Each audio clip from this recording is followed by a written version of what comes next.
এদের উপর,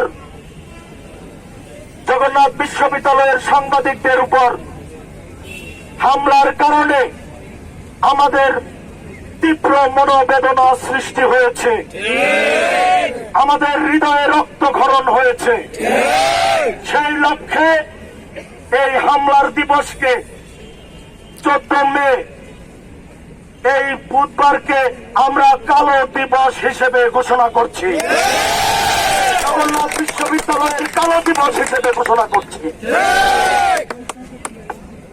তারা এই গভীর রাতে আমাদের সাথে রয়েছেন, আগামীকালের কর্মসূচি এবং আমাদের অবস্থানের ব্যাপারে কর্মসূচি ঘোষণা করবেন আমাদের শ্রদ্ধেয় রইজউদ্দিন স্যার। জবিয়ান বৃন্দ বিভিন্ন কর্ণপ্রহরে আমাদের আওয়াজ পৌঁছায়, তো বাধ্য হয়েই ওনারা যেহেতু আমাদের কথা শুনছেন না বা শোনার প্রয়োজনীয়তা অনুভব করছেন না, আপনারাই আমাদের সম্বল। হয় দাবি আদায় হবে, নতুবা আমরা এখান থেকে আমাদের স্থান ত্যাগ করব না, আমাদের মৃত্যু হবে। এই তো হলো, এখনো সরকারের পক্ষ থেকে আমরা কোনো গ্রিন সিগন্যাল পাইনি। আমরা দাবি আদায় করতে এসেছি, দাবি মেনে নেওয়া হবে সরকারের পক্ষ থেকে।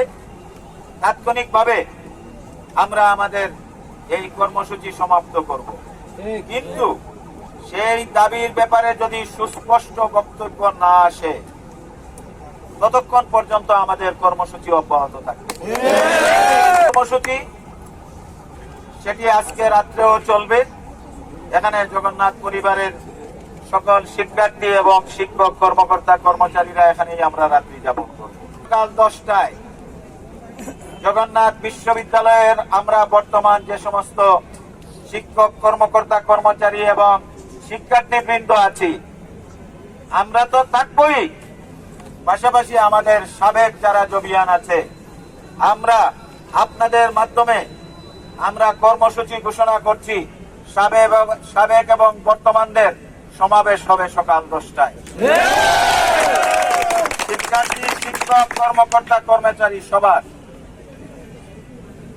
সেই সমাবেশের পরে কালকে জুমাবার আমরা সবাই জানি